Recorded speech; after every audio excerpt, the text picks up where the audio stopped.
Hey, coming from breezy, extremely breezy northern Michigan today, planting some pawpaw trees that I got in the mail. I think it was from Thai Nursery. I think is what they're called, Thai Nursery. So I'm gonna be putting these in the ground. I got a couple of pawpaws. Yeah, so yeah, today was one of those, what is today? I guess today's Monday, now I think about it, yeah. So just one of those days today where it's like, I had a good weekend. We got a lot of stuff done, but it's just kind of hard to get my day going. So we're gonna be doing bare root trees here. As you can see, they're packed with, the substance that holds a lot of water, the gummy stuff that you can get, and end up with the roots here. So basically, the goal on here is basically I'm going to be digging a hole about yay deep, here deep, right? Just enough to where this will sit in there, and I'm going to do probably about little over 2 feet wide. That's the plan here. So first things first is, as you can see, I got the rest of my trees down here. Go over some of the particulars. I've got my rest of my fruit trees are down there. Pawpaws are going to be out here front and center. I've got to kind of measure off where I want them to make sure they're in line. So I'm just going to double check that one more time to make sure the good distance is right. Big thing you want to keep in mind also when you're looking at your trees is how far apart that they need to be for growth. Now these are cherry trees that are right here, and they have a distance they want to be. Typically everyone's around 20 feet or about the 20 feet around. So I usually get about 15 feet, but 12 to 15 feet spacing between my trees gets me in a good happy zone there. So all right, so in this case I'm just going to pound this one down real quick, make sure that this area for my center point is aligned, which it should be aligned in here. I wanted it to be just right here, give or take. Coming right behind you to make sure that looks mostly in line. Yeah, that'll work for me. So now, next step on here, so I'm going through this, and for the tree here, just to get a measurement about how deep I want to go with this. Again, these are bare root trees, so they're going to be getting supports. But I want to be, see this here, about the depth of the spade here, a little bit further beyond that will get me where I want to be. So that is the plan. Ooh, the wind got you guys. Sorry about that. We are dealing with some hefty breeze today. Just be able to move you guys over here. Sorry about that. Hopefully that wasn't too traumatic for everybody. All right. Flip you this way. There you go. So anyways, just gonna work on getting my first bit of my hole dug here. I'm excited to get these pawpaws in. This will be a unique one to have around. Now with this, prior to digging, following all the safety guidelines here, you want to make sure you have a you do a pre-dig, basically call out there to get the dig done ahead of time where that's all marked up. This is a relatively new property. I mean, I've had so many dang stakes in this thing. I know where every single line is, so I'm not too worried about it. There's nothing here, so we're all good. But again, prior to digging, make sure that's something that you do just for safety's sake. Don't want to get anybody electrocuted and or hit a gas line, cause any explosions that could have easily been avoided. You know what I mean? All right, so the overarching piece here too is when you're burying your trees, you're planting them, I should say, the goal is you want to have, the hole that you're burying them into is going to be wide. You're not necessarily too worried about deep. You get to deep later. The roots will take care of that later. But your first set you want to have it wide. You want your roots to be growing out, not down. Okay, they'll eventually go down, don't get me wrong. But the first ones you want to make it easy for them to go wide. So really the goal here is, now the other piece I'm doing with this here is the sod that I have here. I've got a few smaller bare spots in my on my property that sod didn't take. So I try to take this up in close to, you know, bite-sized chunks, lack of a better phrase, that I can, so I can place it around the property. These places that I need. This is good sod, good soil that I paid for. Rather than get rid of it, let's put it to use, you know. So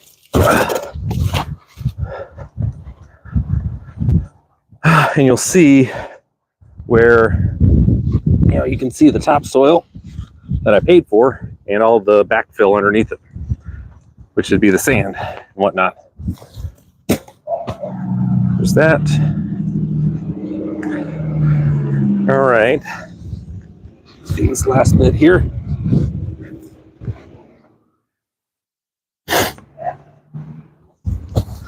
So yeah, get to see how this goes. Pretty straightforward for the most part. It's not too complicated. Just follow the directions. You're going to have directions that come with the with your tree. Make sure you follow them. You know, they're there for a reason. So make sure you're paying attention to what's in what they're doing. Don't think you have this figured out. I reviewed all the directions again for dealing with bare root trees prior to coming out here, just to make sure I was up to speed. So on this, okay, so right now you're able to sand. So one of the things you don't do is basically just fill this entire hole back in with potting soil. That's not something that you're going to do. You know, I know I got sand in here, which is fine. Tree isn't really too worried about that. It's got some other stuff. But what I do is, because I want to make sure I got some good nutrient levels in here to help it out, I'm going to mix some in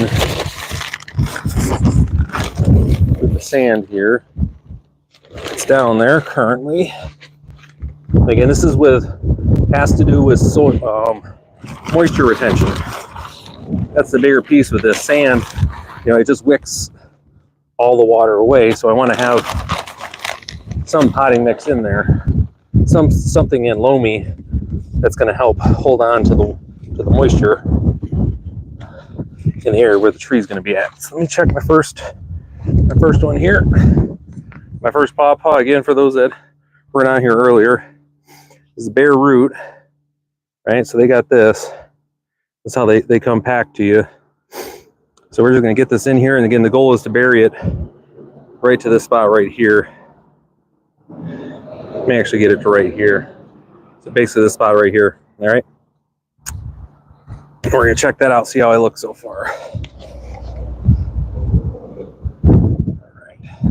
Just kind of help those guys do what they need to do. You got to remember also this tree, that was where it was at. This, you know, obviously wasn't a tree they went and found in the woods. This is from a limb, you know, from a branch from a Paw Paw tree that they scraped down on the sides, put some rooting hormone on it, you know, encapsulated it in some soil, and then it rooted out, and then they planted it so it could grow a little bit more, and then sent it to me. So that's where it's at. This is going to get me not quite there, a little bit further down there.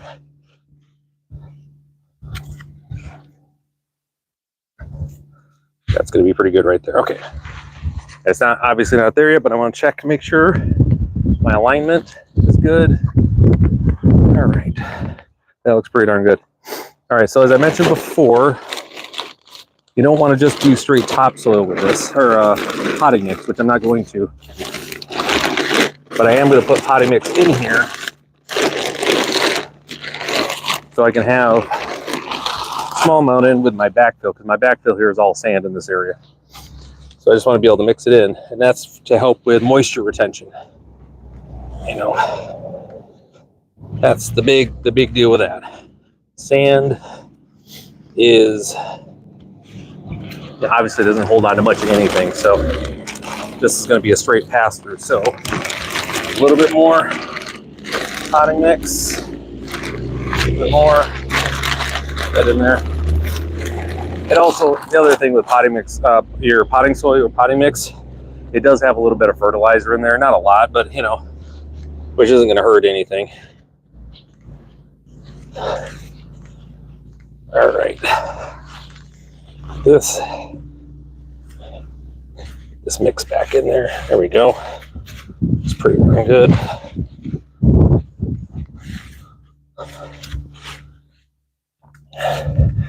With this, I also don't want to have, you know, the goal on this also when you're doing this is you want to have almost like a bowl set up to where any water that comes in, it rains, you want it to come and basically make its way down into, you know, towards the tree itself and not wash away. So you don't want to have like a mound.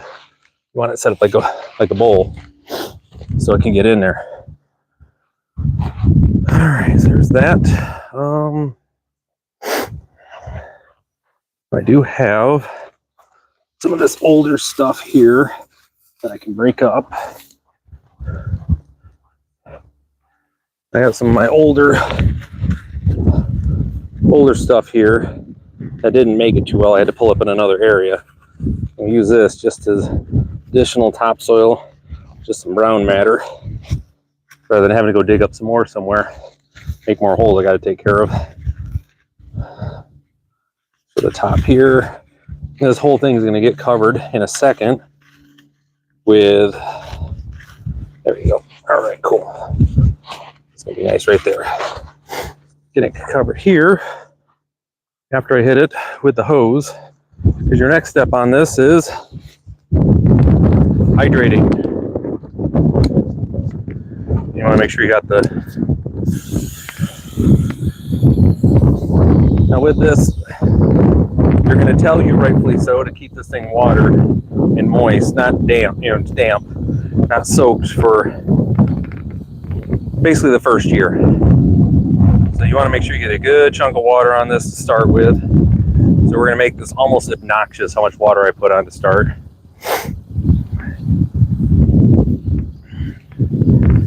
And then I'm going to come through, we're going to put some straw on top of this. So you can see with the rest of my, like that tree right back there, where they've got straw on them. We'll have those on them as well to make sure, you know, basically keep the moisture in. Same thing, you know, it's just a type of mulch is really all I'm looking at. There we go. Big obnoxious amount of water.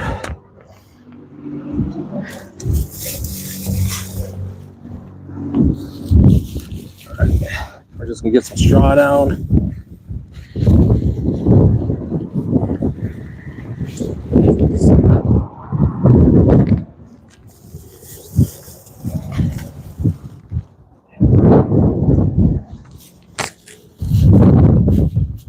Okay, so there's that, and then, you know, next piece on this is I'm gonna hit it one more time here because the straw does have some, you know, it's been outside a little bit. But I want to make sure, especially with this wind we got today, that this also has a good chunk of water on it as well, so it won't go anywhere. It'll give a chance to set. All right, so yeah, that's kind of where we're at for this first one here. I've got one more, but before we do that, because of today's wind, I'm not going to wait to stake this down.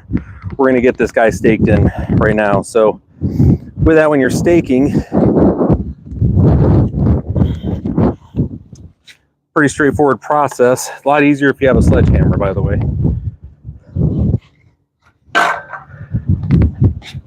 Now you can do, you know, there's variations on the theme that you can have where it's, you can do 3 or 4 as far as you want. But the thing to keep in mind with your stakes, you want them angled away from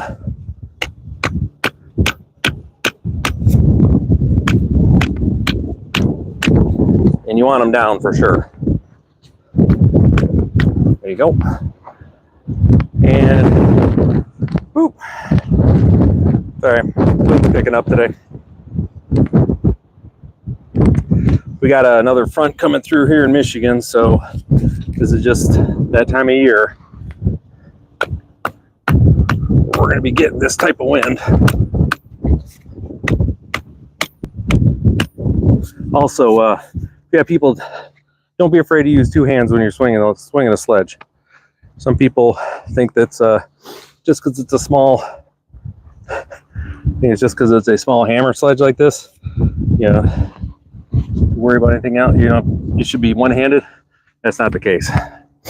All right, next bit on here, it's going to be tying these down. Now, I have a different way that I tie them down than others, which again, anybody knows me, knows that's not surprising. A little different way I do things. But for me,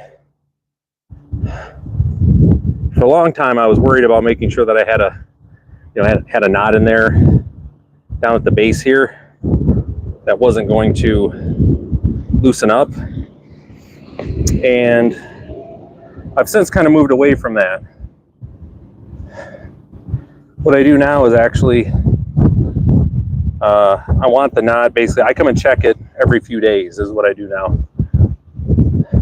So what I do is actually build out a knot that's just a little tie slip knot that I can pull down. And it does loosen up a little bit. It doesn't anything that's going crazy, but it'll take some significant wind to get it moving. But I'm out here watering pretty much every few days, and I'm always just checking to see if there's any deer damage, which there hasn't been, thankfully. I cut that one a little bit too short. Always trim later, right? Measure twice, cut once. But anyways, I'm out here enough times watering and everything, so I don't really worry about the whole knot situation. I do check them when I go through and water, just give them a little, you know, little boing boing to see where they're at. I think that's the official term for that, just boing. And then just check the knot down at the base here.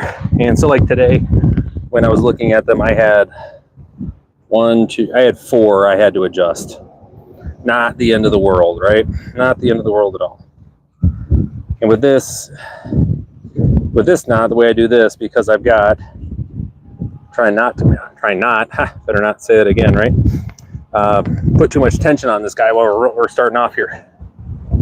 This is a pretty, you know, they're a little fragile guy. We want to, and that's the thing, you also want to make sure there's enough room. You want them shaking. You want this tree to be shaking because this isn't a trunk at the moment. This is a branch. And if you don't, you never want to do these too tight. You want to make sure that there's plenty of room for these guys to wiggle, because that's how the tree is going to learn to basically strengthen itself into a trunk that'll be able to support itself. So unlike like your vegetables that are like tomatoes, which are annuals, you're not really worried about building any long-term strength. It's like when I string up my tomatoes, those are, you know, obviously I want them to survive, and I don't really care if the stems are, you know, strong enough to support the plant. I couldn't care less, because I'm taking care of that with I'm taking care of that myself with the ropes that we're using. So yeah, I couldn't care less about that. In this case, because we have a tree that we're making here, we want enough room where everybody's kind of gets a little wiggle. Yep, everybody can move. All right, so there's that one. There we go. We got our first Paw Paw in. Look at that brilliant, look at that beautiful tree. Next, nearly impossible to see here because how little. Now the other spot too is that when you're putting these in, you also want to look at possible any pruning you may want to take place. But at this point, I'm not too worried about pruning. Like with the rest of my trees that I have in this year, I'm going to worry about pruning next year. This year, I just want to get them in, get what growth I can, and then next at the end of the year, in the fall or early in the spring, we'll do some pruning during at that point. So, all right, we're gonna move on to our next one because I got one more Paw Paw to put in here and walk you through that process. So, let's see. I'm excited to get these Paw Paw trees in here. No one really grows them around here, so I think that'll be kind of fun to have. You know, just a little something different. A little something different for everybody. Use these, man, I hate to use these ginormous flipping steaks, but I'll cut these down later. So anyways, we're just going to walk you through the same process that I did last time with these, as far as getting these set up. Pretty simple process. Once you get it figured out, it's not too bad. And you just want to take your time, like I say with everything else we do. Take your time, take your time. People rush too much when they're doing these things. So again, this is the bare root Paw Paw. This is what we're going to be putting in. Those of you who don't know what a Paw Paw tree is, you're like, what in the hell is this guy saying? It's a native tree here in the United States, around the Great Lakes region, and it tastes like custard and bananas. Okay, green fruit. You know, you got to go find them though. They're not really shelf stable. It's one of the reasons they're really gentle. So, or that's what I want to say, not gentle, delicate. They're very delicate. So that's why they don't last too long. It's not the way. It's not why. It's why you don't see them out very often. All right. So in this case,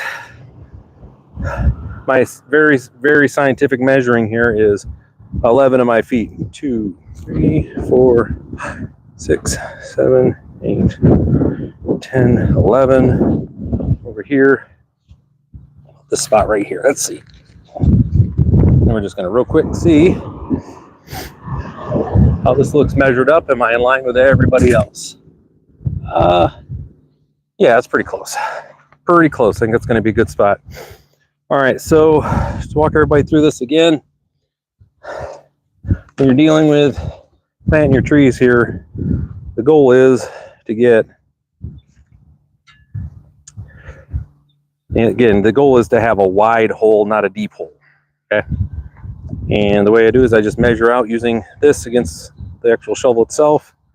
So lets me know I got to get to about 80% of the shovel depth where I want to be at. So, and I want to have about a 2-foot hole all the way around, give or take. Let's see if you guys can see where I'm doing my work at over here. There we go. Over here, guys. Sorry about that. About a 2-foot hole is what we're putting in the ground. 2 foot wide. And I'm going to be in about a foot.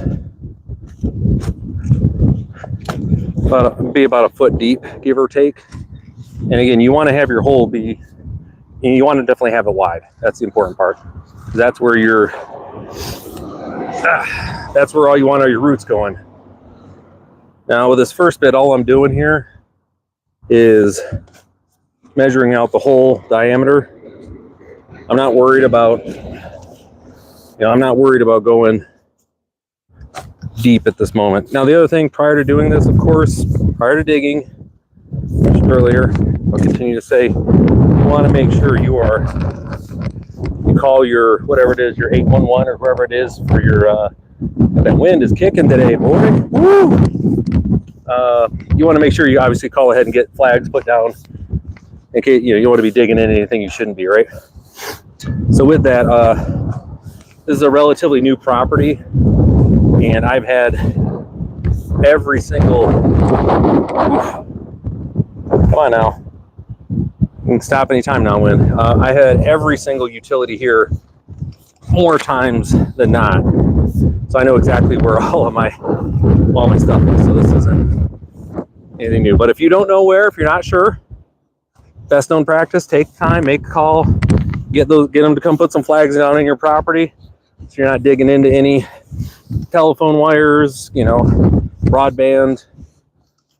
Obviously, worst case scenario will be electrical or your gas lines. That'd be no bueno. The other piece when you're doing this too, just remind y'all, take your time. Anybody that's been watching my streams now for a while knows as near the top of my favorite things to remind you guys. Just take your time. Be rushing through these things. You go too fast, it's when mistakes happen and bad things happen. So we don't want to take that. So take your time and just a little bit at a time here. Now, for me, what I'm looking at here is just trying to break this up a little bit.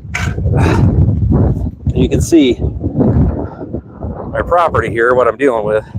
Here's my loam, and underneath here, all that sand, that's the backfill. That's part of the problem with my property, is I have a ton of basically backfill here, but I had to put down like 4 inches of loam to be able to even get my grass to be able to put in. It was just too darn cut still. So anyways, I'm treating this stuff just like it's loam, or like a loam, good lord, like it's sod. I'm gonna be putting this around my property in spots where I've got some I got some blank spaces that need to be filled in, you know. Then got some of this other area here I'll use for backfill. There, I'll come back over, grab these now because I know I'll need them. All right. So hope everybody's had a good day today. Yeah, it's been a good day for me. Got some client work done, which I always enjoy. Had a few phone calls with some clients.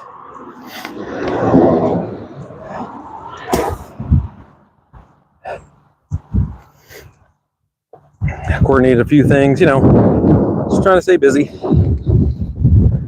Tomorrow's kind of a chill day for me. I've just got some stuff to do around the house. No real client work. I got to prepare for, I got some all-day client work. Meeting with a client. I'm just going to save all this soil right in there. Not even going to try to. Same thing with this one. Get you back in there. Yeah, I've got a full day session with clients tomorrow, working with them on their business. It's a adult foster care company that I just recently started working with, and they're a lot of fun. Really motivated, really enjoyable to spend time with. So that'll be good. For those that don't know, again, if you're new to the stream, I'm actually a business coach during my working hours per se, and then when I'm not doing my business coach stuff, you get to see me on here. So if you like what you're seeing so far, you know, feel free to subscribe. Anytime I'm out in the garden, anytime I'm out working in my greenhouse or any projects around the house, I go live. So if you do subscribe, make sure you hit the notification bell.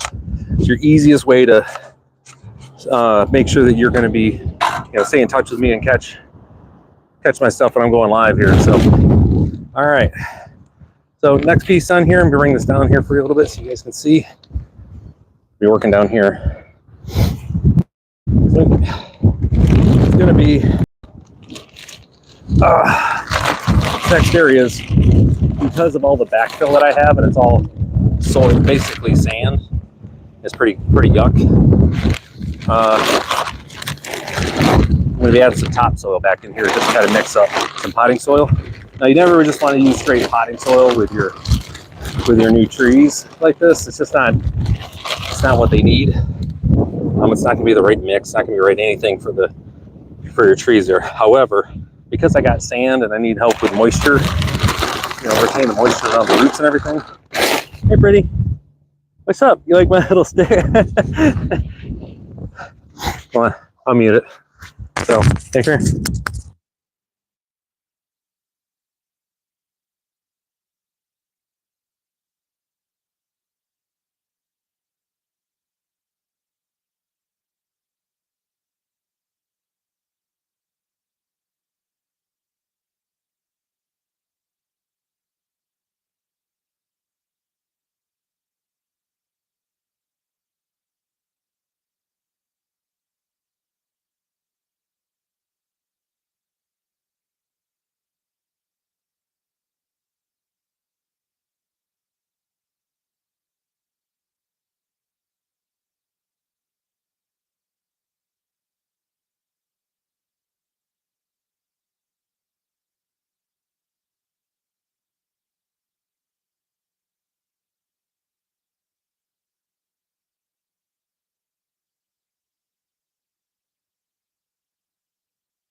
All right.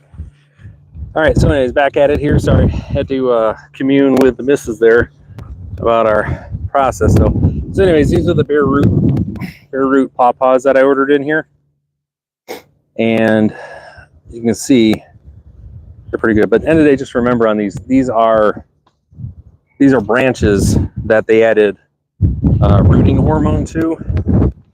These are not actual trees; they're like grown out in the wilderness or anything like that. So you've got to make sure that you're preparing them, that treat them accordingly, i.e. they've still got to go through a whole season of turning this into a trunk instead of a branch.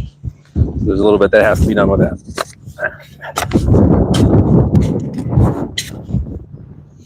All right. Let's get this out here. Okay, right about there. Okay. Get these roots kind of spread out here. All right. Just looking for the best angle here. I think I'm going to plant it this way. That way we've got the wind when it's doing its thing. Yeah, I think that's right. All right, so as I mentioned, I've got my, like I said, I had a lot of backfill in this place, so I mixed in some potting soil in here just with my backfill sand to help with water retention. And it will, it will get better and better through time, obviously, as I get more organic matter built up in the soil here. But there's only so much you can do in this area, what it has. So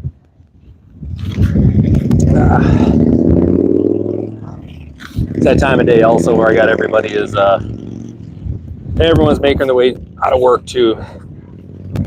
I tell everybody in Michigan too, we get this nice weather out. They're all going to be riding their motorcycles, riding their bikes, doing that stuff. Which, good on them. Go do your thing. We'll have, is that cool? All right. Down here, FedEx guy doing his route. Put the rest of this in here. Just mix it up real good. At the end of the day, I want to make sure that I've got enough to hold the moisture in here. That's one thing with this lot, is where it's at. The water wants to go, but like I said, I've got so much sand in here. All I'm doing is just making a good mix here for the roots here. With this though, the other piece, keep in mind, I've got this basically where it needs to be, but the other spot is when you're building out your, with your holes here that you have for your trees, remember you want a wide hole, not a deep hole, because you want your roots to spread out that direction. So they're just going to be shooting out this way, which good for them. I want to make sure this is good, lined up appropriately.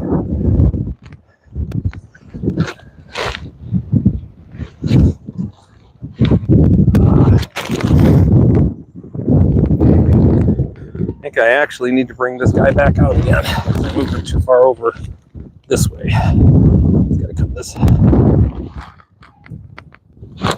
Make sure. Right.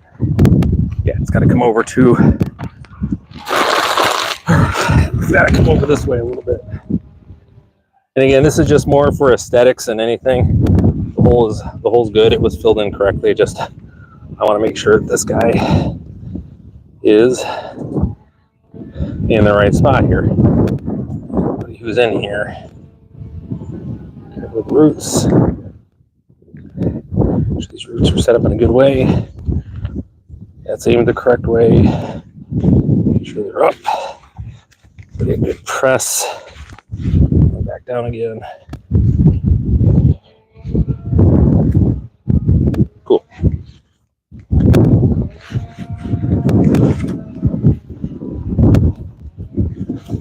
Here. So yeah, and the goal here also, you just want to make sure is that you have basically a bowl set up to trap the water that comes in, to make sure it makes its way back onto the tree itself.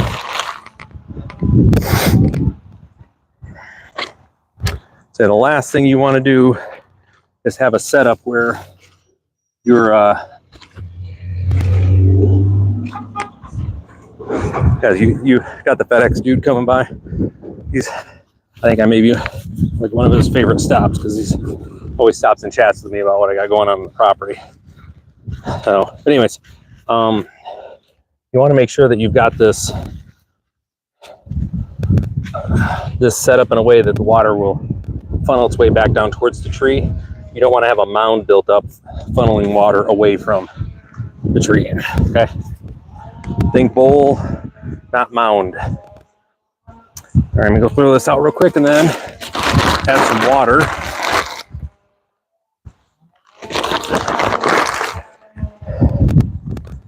Then we'll do our next spot. So there. All right, time to water this down,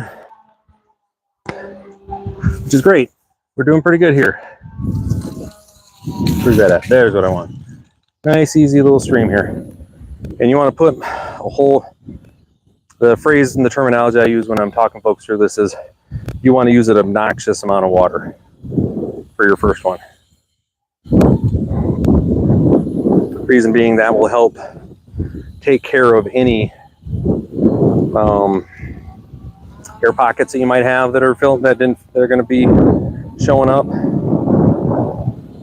Cool. So the water's definitely going back like I want it to.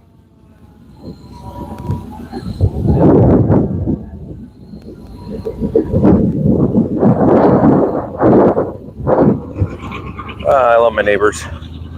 So FYI, here where I'm at here in Michigan, as I explained to my cousin Brett, most of what it looks like here is like all the vehicles look like they're straight out of Mad Max Fury Road. Like they're just kind of pieced together, held together by hope streams, duct tape, zip ties, and magic. And they sound like they're out of Mad Max Fury Road too. You know, Michigan's got some of the highest auto insurance rates in the country, but we also don't have state safety inspections either. So there's that. Make sure it's back on green. Yep, it's green. Okay. So, but anyway, so the last bit here is we're gonna always cover up with some mulch. Again, the mulch is there to help with moisture control. Right? We want to keep these roots hydrated while they are busy growing out and getting big. Okay, so we'll just these are just some straw that I had from last year that I figured I could put to use here with my trees. We're gonna give that one more little shot here. Hold on, there we go. Make sure this just gets some water on it to help it stay put. It is a little breezy out today. All right, so there you go. Those are almost done. Just got our last bit here. Now, I ran out of stakes, so I had to break out some of my old ones. So we will see.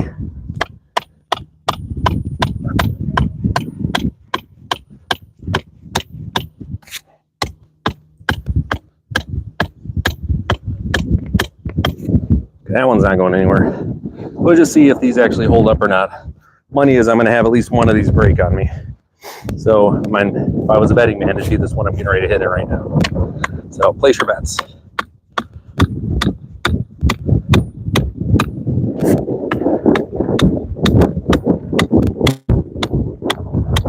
Now that one stayed put. Look at that. All right.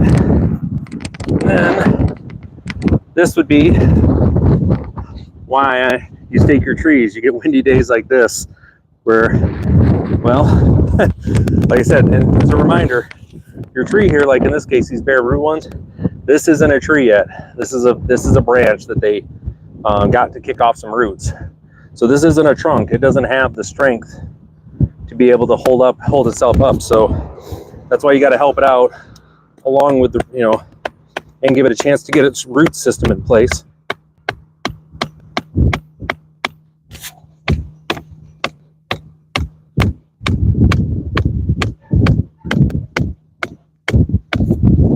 Okay, there we go. I can't believe all three of those made it. Okay, so as I was mentioning on the last tree there, especially with these, like these little guys here, You do not want to, you want to tie them down and support them in a way that they're not going to blow over and snap, but you also don't want them to be too tight to restrict movement. Like you want your new trees, you want them shaking. And that's because they need to do that in order to signal to the rest of the plant that, hey, this is now a trunk. So we better toughen this crap up or else we're not going to make it. So, and that's what sends the signal to the tree. Say, hey man, I'm going to be a full-on tree here, so let's get this part of me toughened up a little bit. It's the same thing. It's the same principle that happens with your plants, like your garden plants. That's why they tell you to have why you always want to have a fan going in your greenhouse. One, to help circulate the air, but also the fan makes the seedlings wiggle back and forth to simulate the wind, because they need that in order to toughen up and be able to survive once they've made it out of the greenhouse into the real world. So that's why that's a thing, in case you were wondering. But yeah, good day today. I mean, I could have definitely done without the wind today. Not exactly my favorite, but you know, it is what it is. Oh, so the other thing too is I don't really worry. There's no special knots that I'm doing here. These are just it's a box knot right there, or square knot, excuse me. And on this side, well, you can't necessarily see what I'm doing here. Move this for a little bit. You'll see how I'm staking this in. All I'm really doing is I bring it down until it's a little bit loose on that side. It's over the top, over underneath, and then I just do a couple wraps underneath here and then tighten it down enough, because I am out here, especially with your trees, you're going to be looking at, you're going to be watering them on a pretty consistent basis. So I just check my knots just check my knots all the time, you know.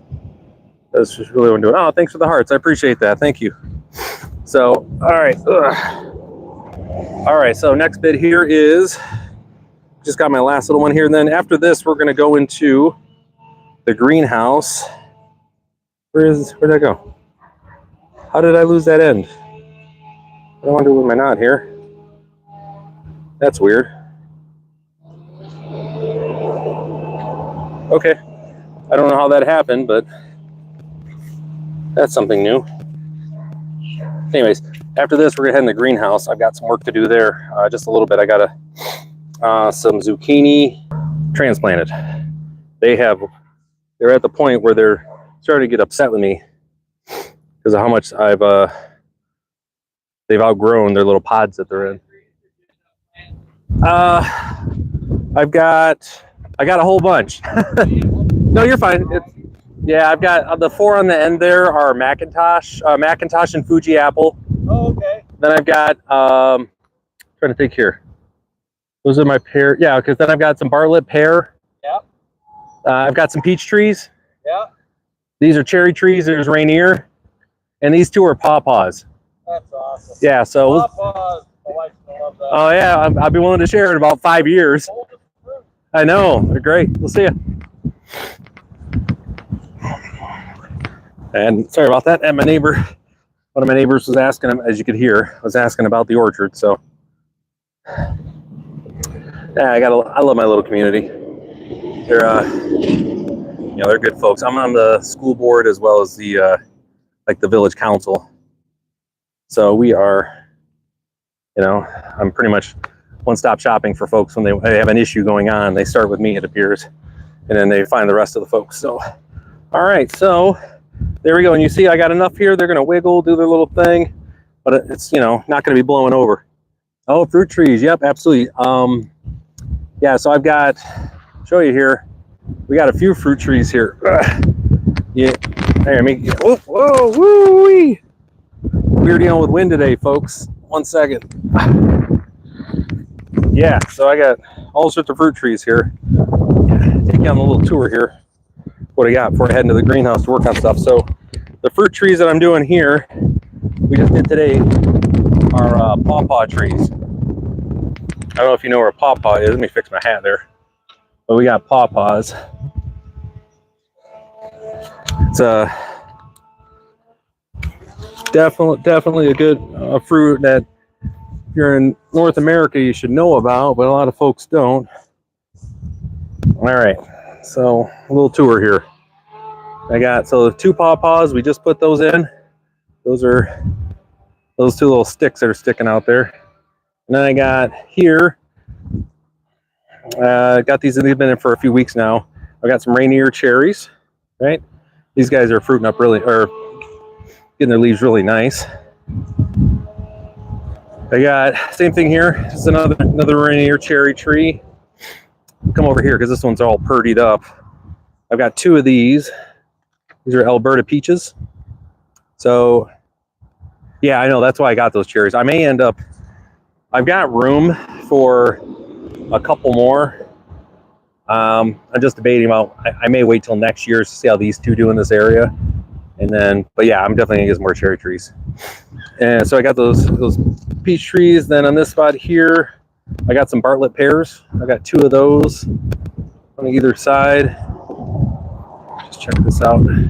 See, this guy's coming in pretty good. Then I've got 4 different apple trees here. So I've got some Macintosh, and then for my wife, she likes Fuji apples.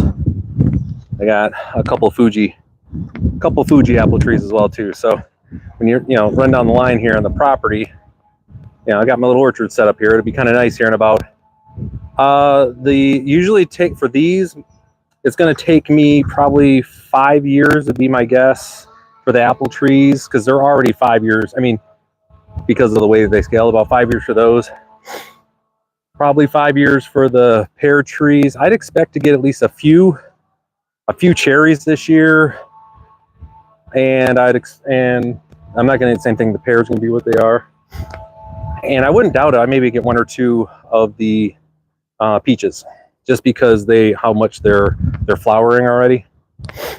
But you can see here in my cherry trees, I've got this much, so there's a possibility that I'm gonna get a few cherries. But other than that, the apple trees will be 5 years before I see anything, which isn't the worst thing.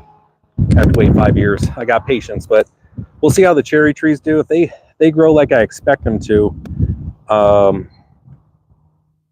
gonna find a way to get some more cherry trees on the property. They're just too darn good to not to have around. So all right, well, let's see here. This is gonna wait until after I'm done with the broadcast. I'm gonna head into the make sure I got this. Yep, all set. So we're gonna head into gonna kind of cut through the backyard here of the property. Gonna head over to my greenhouse. I've got some stuff I got to transplant here, and then thank you, appreciate that. Yeah, no, it's great. It's one of those things I got where I put the house specifically where I put it on the lot, so I could have my garden, which is I'm coming over the other side of the backyard here. You'll see here in a second. This garden here, that whole setup, 25 by 50 garden. Have my shed set up, my ugly part of it with my compost, and then my greenhouse. I could have this area to do all this stuff, So, all right. Let me go ahead, get this squared away here. Okay, because I got to do some transplanting now.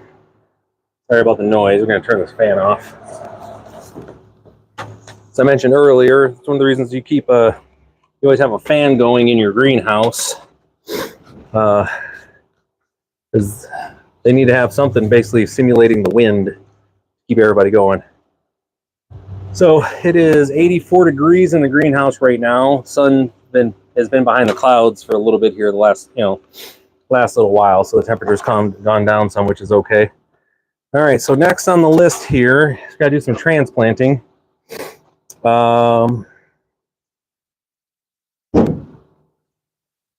I got to get some water first, though. So give me a few seconds here. Be back. Hang tight. Uno minuto.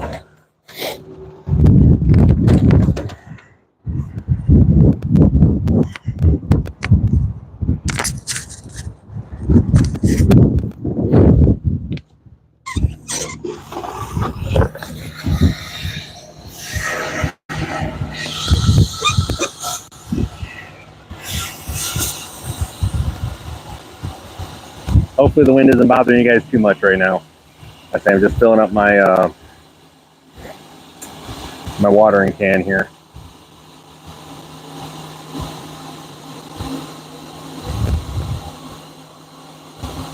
Make sure everybody's got plenty of water, but I need it for my potting soil mix. Okay, there's that.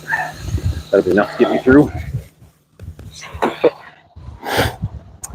All right, so as I was saying, a little work to do in here. I've got two. We're going to be potting up or transplanting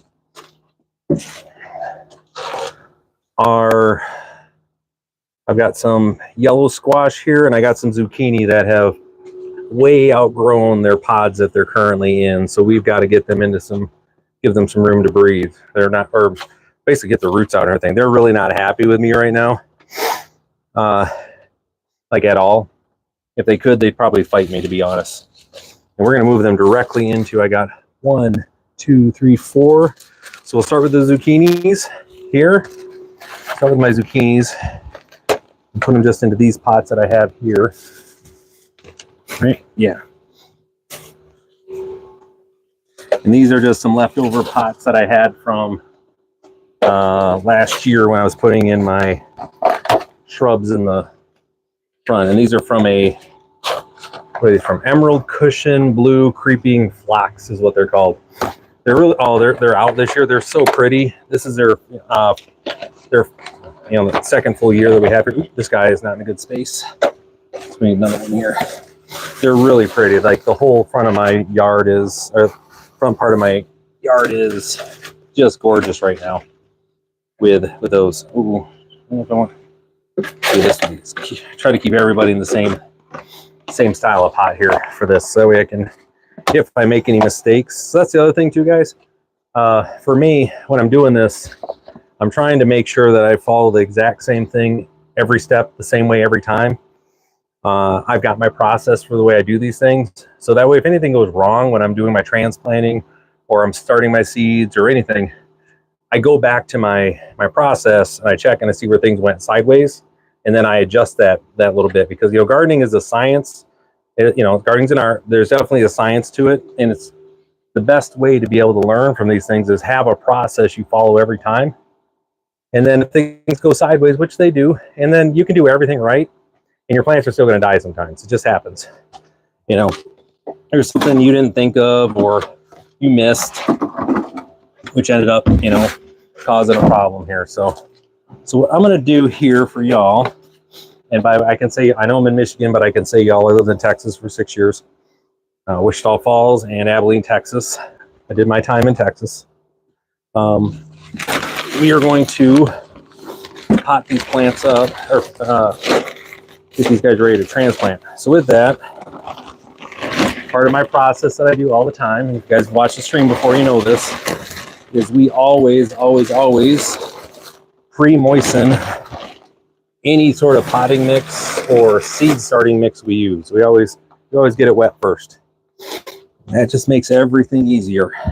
So that's why I needed to go get some water for the watering can, so we can do this. Just put a whole bunch of water in there, get her nice and set. Because if you've spent any time with potting soil, things like that,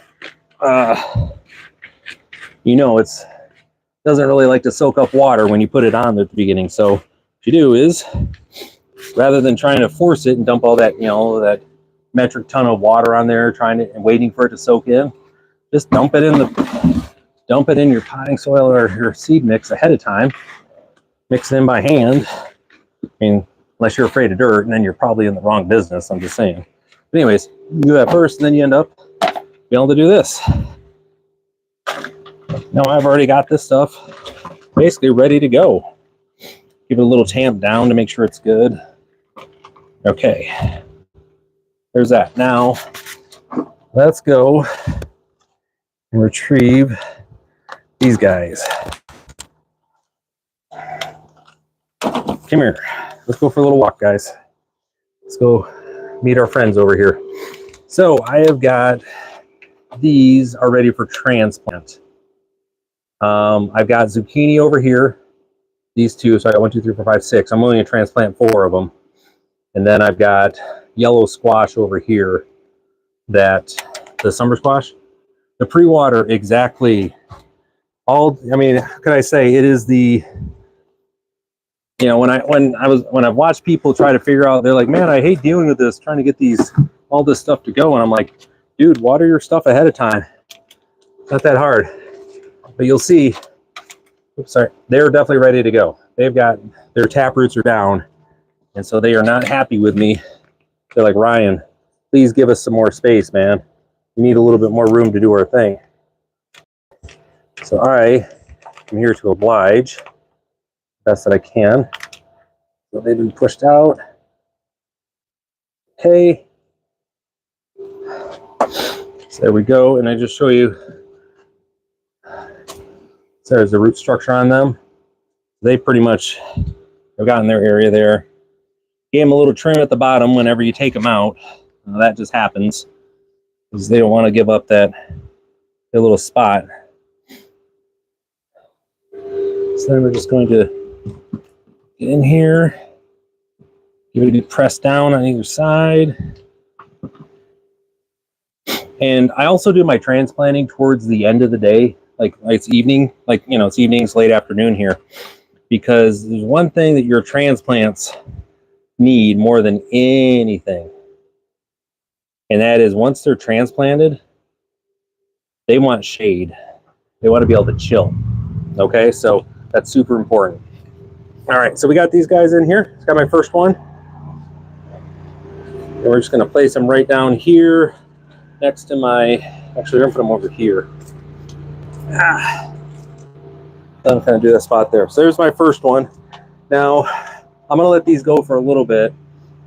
And then we are going to, on these ones, so I'm testing, so I am testing a hypothesis here.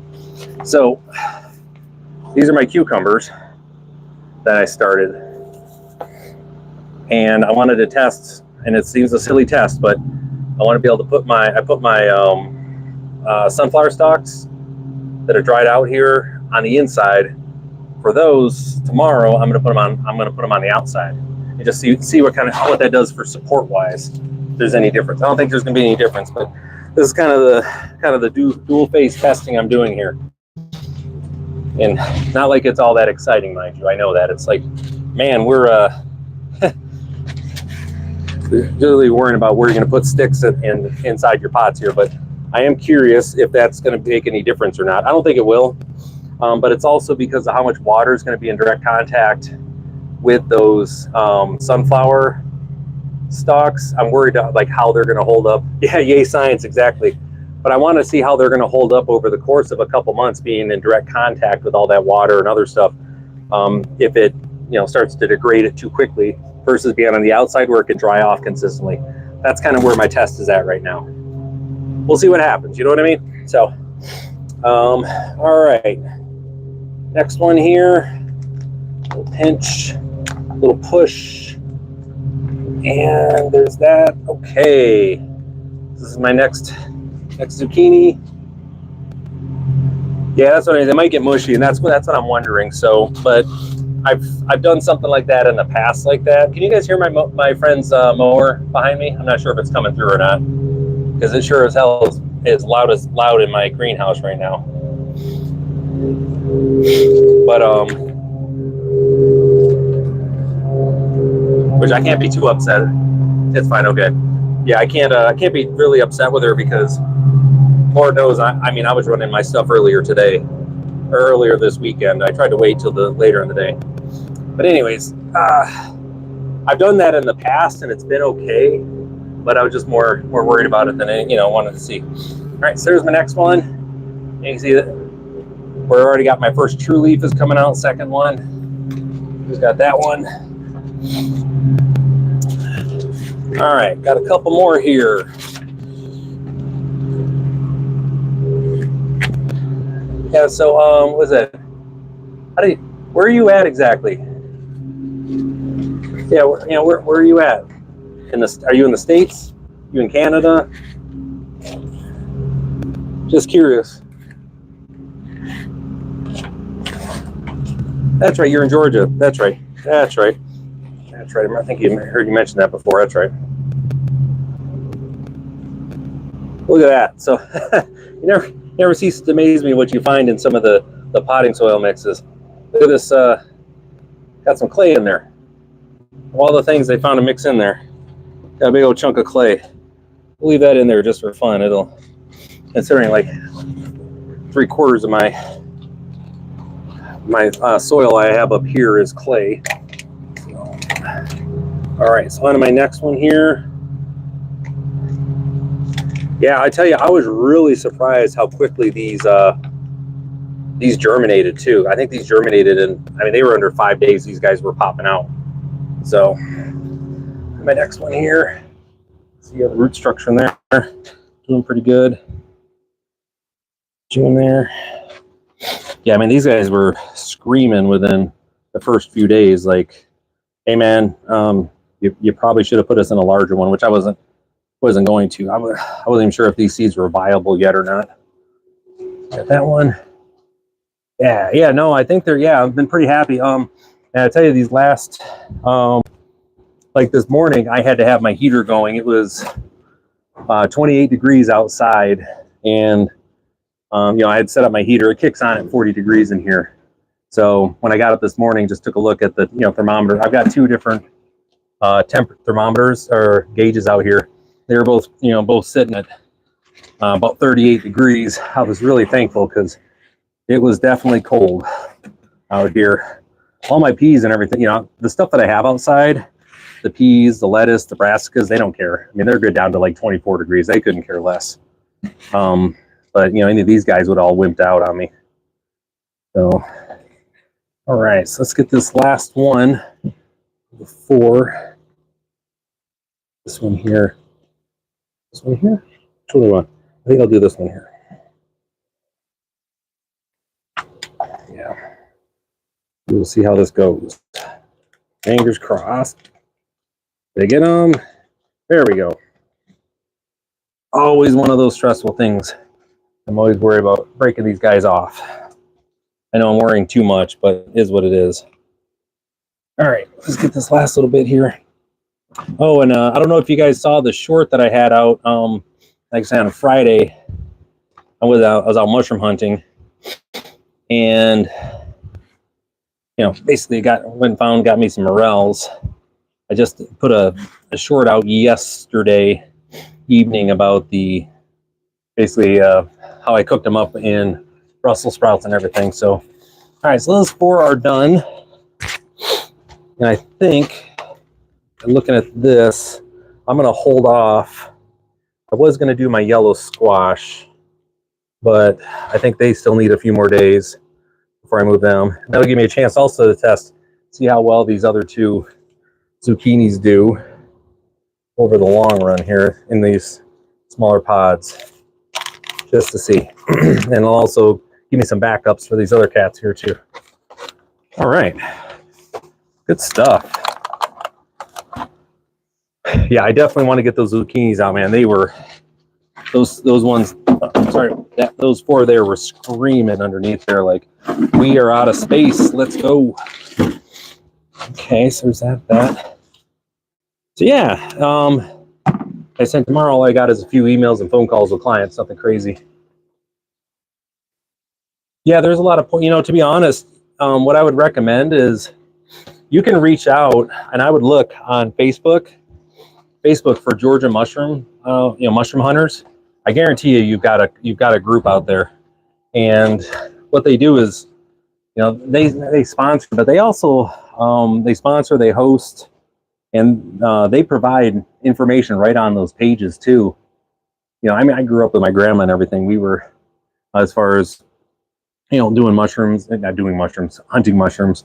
I mean, she may have, she's a little wild, um, but on my end though, it was, I grew up with it. So that's kind of the difference with me. But there's a lot of folks, I've been just telling them, go to Facebook, type in your state and mushroom hunting or mushroom foraging.